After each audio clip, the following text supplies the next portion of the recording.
आप देखो कितनी गति से काम लगा हुआ है।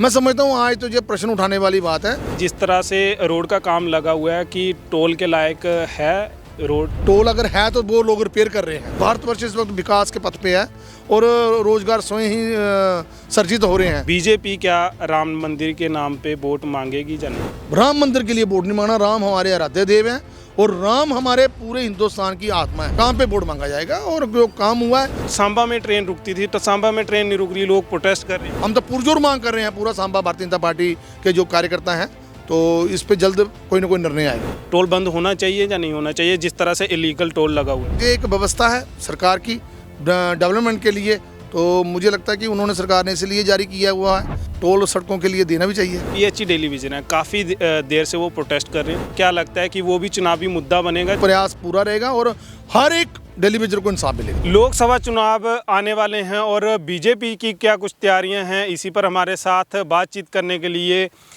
पूर्व जिला के प्रधान हैं जंगवीर सिंह संब्याल सांबा के, और पहाड़ी ज़िला के प्रभारी भी हैं कठुआ के। किस तरह से तैयारियां हैं बीजेपी की लोकसभा चुनाव को लेकर, क्या कुछ कहना आपका? नमस्कार, धन्यवाद आपका। पहली बात तो मैं आपसे कहना चाहूँगा कि भारतीय जनता पार्टी का चुनाव जो तैयारियां हैं वो तो 24/7 है और हमारी पार्टी की जो तैयारी है वो चुनाव को देखते हुए नहीं, वो संगठन के देखते हुए करते हैं। और संगठन की तैयारी है वो हर पल सुबह चुनाव करवा लो, उसके लिए एकदम से कार्यकर्ता तैयार मिलते हैं। तो पिछले दिनों हमारा गतिविधि पार्टी के चल रहे हैं, हमारे बूथ जन सम्मेलन हुए, संवाद हुआ, इतने अच्छे कि बिल्कुल हर 2 बूथ पे 3 बूथ पे एक सम्मेलन था और बहुत बढ़िया ढंग से सभी कार्यकर्ता जो PRIs थे, XMLA थे, जहाँ सीनियर कार्यकर्ता थे, मंडल स्तर के कार्यकर्ता थे, सभी ने बूथ स्तर पर जाकर बूथ जनसंवाद किया है। और इसी के साथ ही विकसित भारत यात्रा सरकार की तरफ से चली, उसमें भी पूरा कार्यकर्ताओं ने सहयोग किया। मुझे लगता है कि हमारा जो नीति है भारतीय जनता पार्टी की, वो हर एक जनहित में जन कल्याणकारी जो योजना है वो हम हर एक अपने जम्मू कश्मीर वासियों के गाँव तक, आखिरी गाँव तक पहुँचाने की हमारा प्रयास रहा है।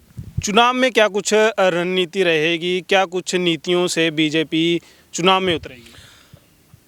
चुनाव की रणनीति तो एक ही है, हमारे यशस्वी प्रधानमंत्री श्री नरेंद्र मोदी जी के अगुवाई में जो सरकार चल रही है 2014 से, कि सबका साथ, सबका विकास और सबका विश्वास, और उसके साथ आगे सबका प्रयास।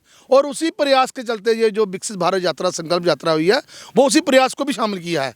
और नरेंद्र भाई मोदी जी का एक ही एजेंडा है कि लोगों की सेवा में, हम सेवा में हैं और प्रधान सेवक के रूप में नरेंद्र भाई मोदी जी अपने आप को प्रस्तुत करते हैं।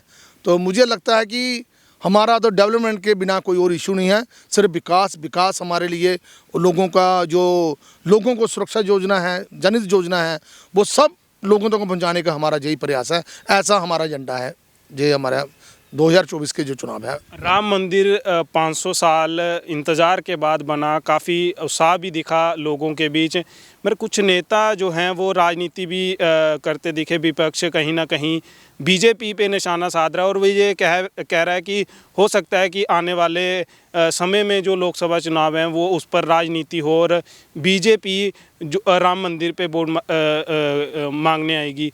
क्या लगता है कि बीजेपी राम मंदिर पे वोट मांगेगी जहाँ जो उन्होंने काम किए हैं उसके बलबूते पे वोट मांगेगी? पहले तो मैं आपके माध्यम से पूरे समस्त जम्मू कश्मीर वासियों को, देशवासियों को बहुत ही हृदय, एक करुणा भरे हृदय से मैं मुबारकबाद देना चाहता हूँ, बधाई देना चाहता हूँ कि हमारे जो आराध्य देव हैं प्रभु श्री राम, सिया बलराम चंद्र की मैं जय करूँगा कि वो कल अपने राजमहल में पधारे हैं। जो हमारे भारत के लिए एक राष्ट्र मंदिर का निर्माण हुआ है, मैं समझता हूँ कल पधारे हैं 500 साल के बाद। ये एक बहुत लंबा संघर्ष था, हम इसे चुनाव की दृष्टि से नहीं देखा कभी भी। मैंने जब से होश संभाली है भारतीय जनता पार्टी में एज ए कार्यकर्ता मैं काम कर रहा हूँ, हमने कई बार रामलला के मंदिर के लिए कितनी बार प्रदर्शन किया है, कितनी बार प्रोटेस्ट पे बैठे हैं। तो मुझे नहीं लगता कि हमारे लिए ये चुनाव का मुद्दा है। बाकी जो जनता है वो जानती है, वो भलीभांति जानती है कि जो सच के लिए, सच्चाई के लिए, सत्य के लिए लड़ेगा तो मुझे जनता उसका साथ देगी। मेरा तो यही मानना है। मौजूदा हालात देखा जाए तो भारत के मौजूदा हालात, अर्थव्यवस्था ले लीजिए, बेरोजगारी ले लीजिए, महंगाई ले लीजिए, किस तरह से देखते हैं आप?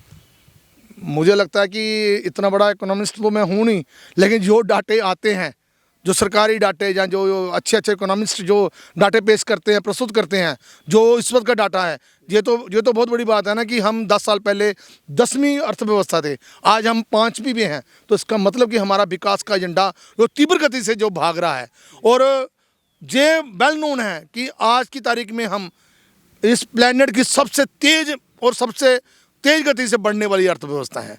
और जो लोगों के नज़र में है, कितना इंफ्रास्ट्रक्चर के डेवलपमेंट का काम लगा हुआ है, कितने मेडिकल जो अपनी हमारी जो हेल्थ की जो इंफ्रास्ट्रक्चर है, जो हेल्थ की व्यवस्था है, उस पर कितना ज़्यादा हमने प्रोग्रेस किया है। तो मैं समझता हूँ कि भारतवर्ष इस वक्त विकास के पथ पे है और रोज़गार स्वयं ही सर्जित हो रहे हैं।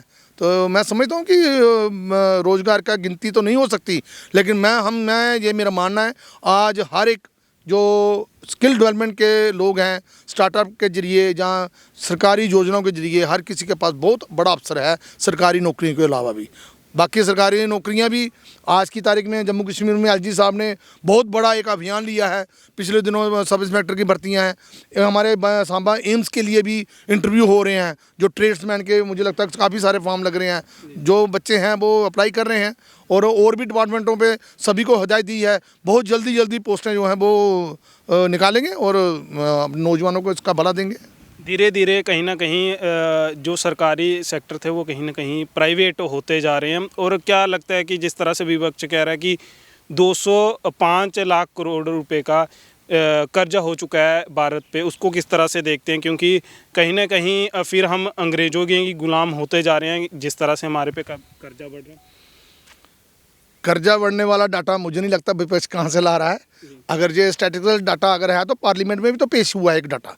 उस डाटा के मुताबिक हम तो दुनिया के नंबर 1 आज मैन्युफैक्चरर के तौर पे हम 2nd नंबर पे या 1st नंबर पे हैं। तो मुझे लगता है कि कहाँ हम आयात करते थे, कहाँ आज हम निर्यात कर रहे हैं। तो मेरे लिए तो ये गर्व की बात है, हर एक हिंदुस्तानी के लिए गर्व की बात है कि कितनी दूर लंबी छलांग लगाई है। और आज की तारीख में वर्ल्ड क्लास की जो रोडें, जो फ्लाईओवर, जो नेशनल एक्सप्रेस हाईवे जो बन रहे हैं, ट्रेनों के लिए देखो कितनी गति से काम हो रहा है। वंदे मातरम जो ट्रेन है अपनी, उस ट्रेन के माध्यम से हम दुनिया भर के ट्रेन नेटवर्क को कम्पीट कर रहे हैं। तो मुझे नहीं लगता कि हमारी अर्थव्यवस्था में कहीं कोई कमी रह गई है। आज की तारीख में हमारा FDI है वो भी रिकॉर्ड स्तर पे है। 10 साल में इतना FDI आया है जितना पिछले 60-65 साल में था। तो मुझे लगता है कि ऐसी कोई भी भ्रांति फैलाने वाले विपक्ष का यही काम है। आप कह रहे हैं कि ट्रेन हर जगह पहुंच गई, अब कुछ टाइम बाद कश्मीर में भी ट्रेन पहुंच जाएगी, बहुत बड़ी बात है। मगर देखा जाए तो यहाँ पर सांबा में ट्रेन रुकती थी, तो सांबा में ट्रेन नहीं रुक रही, लोग प्रोटेस्ट कर रहे हैं। सांबा में ट्रेन नहीं रुक रही है, इसके कोरोना काल में ये ट्रेनें बंद हुई थी और उसके बाद लगातार हम प्रयास कर रहे हैं अपने मेंबर पार्लियामेंट के जरिए। लेकिन कुछ इशू आया है कि ट्रेनों की जो अवधि है उसको कम करने के लिए इन्होंने कुछ स्टेशन एग्जम्प्ट किए हैं, क्योंकि उस वक्त सांबा में स्टेशन दूर था तो उन्होंने बंद किया था। तो लगातार हमारा ये मांग है, हम तो पुरजोर मांग कर रहे हैं, पूरा सांबा भारतीय जनता पार्टी के जो कार्यकर्ता हैं, तो इस पे जल्द कोई ना कोई निर्णय आएगा। हमें सरोवर टोल प्लाजा को लेकर हम बात करेंगे। सरोवर टोल प्लाजा को लेकर काफ़ी सारे प्रोटेस्ट भी हो चुके हैं और बीजेपी के MP जुगल किशोर शर्मा ने नेशनल हाईवे अथॉरिटी से बात भी करी थी। टोल बंद होना चाहिए या नहीं होना चाहिए, जिस तरह से इलीगल टोल लगा हुआ है? देखिए, टोल के बारे में जितनी भी बात सामने आई है, हमने भी इसका विरोध किया था। लेकिन जब जम्मू कश्मीर में सांबा डिस्ट्रिक्ट को तो टोल एग्जम्प्ट है, मैं समझता हूँ। और उसमें भी दूसरी बात है कि जो बाहर के जो लोग आते हैं हमारे, वो मैक्सिमम टोल वो पे कर रहे हैं। और आपके सामने ही है, नेशनल एक्सप्रेस हाईवे बन रहा है और जो हाईवे पुराना है उसको भी रिपेयर किया जा रहा है। तो ये एक व्यवस्था है सरकार की डेवलपमेंट के लिए। तो मुझे लगता है कि उन्होंने, सरकार ने इसलिए जारी किया हुआ है और टोल सड़कों के लिए देना भी चाहिए। नहीं, नितिन गडकरी साहब जी ये कह रहे थे कि 60 किलोमीटर के अंदर जो टोल है वो लीगल टोल है और वो बंद होना चाहिए। अब आप भी बीजेपी के भी कुछ नेता यहाँ पर कह रहे थे कि ये बंद होना चाहिए, उसके बावजूद ये बंद नहीं हुआ। क्या लगता है कि इलेक्शन से पहले ये टोल बंद होगा या ये भी एक मुद्दा बनेगा? गडकरी साहब ने इसको संज्ञान लेते हुए कहा था कि जो भी वेरिएशन है कि टोल प्लाजा की जो गाइडलाइन है उसके अंदर कोई अगर ऐसी बात है भी है तो हम जैसे ये नेशनल एक्सप्रेस हाईवे बन रहा है तो जो नया टोल होगा वो पूरे मानक पूरे करके ही उसमें टोल प्लाजा एस्टेब्लिश किया जाएगा, ऐसा मानना है। एक और बात हम पूछना चाहेंगे, पीएचई टेलीविज़न है, काफ़ी देर से वो प्रोटेस्ट कर रहे हैं। बीजेपी मतलब कि बीजेपी जब इलेक्शन किए थे 2019 में तो उन्होंने दावा किया था कि पीएचई टेलीविज़न को पक्का कर दिया जाएगा, हमें आप वोट दो। अब वो अभी भी वो टेलीविज़न है, प्रोटेस्ट कर रहे हैं। क्या लगता है कि वो भी चुनावी मुद्दा बनेगा जिस तरह से लोकसभा चुनाव आने वाले हैं? देखिए, मुद्दा तो है, लेकिन भारतीय जनता पार्टी का हमेशा प्रयास रहा है कि हर एक जो अपने जम्मू कश्मीर निवासी हैं उन सब के इशू को हमने एड्रेस करना है। ये इशू आज का नहीं है, ये 25-30 साल से ये इशू उन्होंने क्रिएट करके रखा हुआ है। नौजवानों को उन्होंने बिना उसके, मैं समझता हूँ कि रिक्वायरमेंट के, उन्होंने उस वक्त की भर्ती उनको 1500 में उनको रिक्रूट किया था, लेकिन उसके बाद हमारी सरकार ने आके ही उनको सूचीबद्ध किया, नहीं तो पहले वो सूचीबद्ध भी नहीं थे, उनको पूरा सूचीबद्ध किया। और मैं समझता हूँ कि अभी एलजी साहब ने बहुत बढ़िया एक ऑर्डर पेश किया है कि 25% लोगों को रिक्रूट करेंगे और मुझे लगता है कि 15,000 रुपया हर कैजुअल लेबर की जो है वो उस पर उसको मंथली जो सेरेमनी में है वो उसको प्रदान करेंगे। यानी कि जो पूरे टेलीविज़न है वो पक्के नहीं होंगे। उन्होंने कहा फेस वाइज होंगे, इतना बड़ा आंकड़ा है तो वो 100% होंगे, लेकिन होंगे फेस वाइज होंगे। एकदम से आप भी समझते हो, एकदम से इस कार्य को पूरा करने के लिए, लेकिन प्रयास पूरा रहेगा और हर एक टेलीविज़न को इंसाफ मिलेगा। बीजेपी क्या राम मंदिर के नाम पे वोट मांगेगी या नहीं? मैंने आपको स्पष्ट जवाब दिया कि हमने जब से होश संभाला है भारतीय जनता पार्टी के एक कार्यकर्ता तौर पर, हमने हमेशा राम मंदिर के लिए मांग के लिए हमेशा धरना और प्रदर्शन किया है और हमारी दिल से हर एक कार्यकर्ता की आवाज़ निकली है। तो मुझे लगता है कि हम तो बड़ी दूर की पीढ़ी हैं, हमारे से पहले ही 10 पीढ़ियां या 15 पीढ़ियों ने इतना संघर्ष किया, 500 साल, पता नहीं कितने लाखों कारसेवक, कितने लाखों साधु संत समाज इसके लिए कुर्बान हो गया है। तो मुझे नहीं लगता कि आप बीजेपी को दोष दोगे, हमारा तो ये एक लक्ष्य था। और मांगोगे या नहीं मांगोगे वोट, इसके बारे में थोड़ा सा नहीं, ये तो देखो, वोट मांगने की जरूरत नहीं है।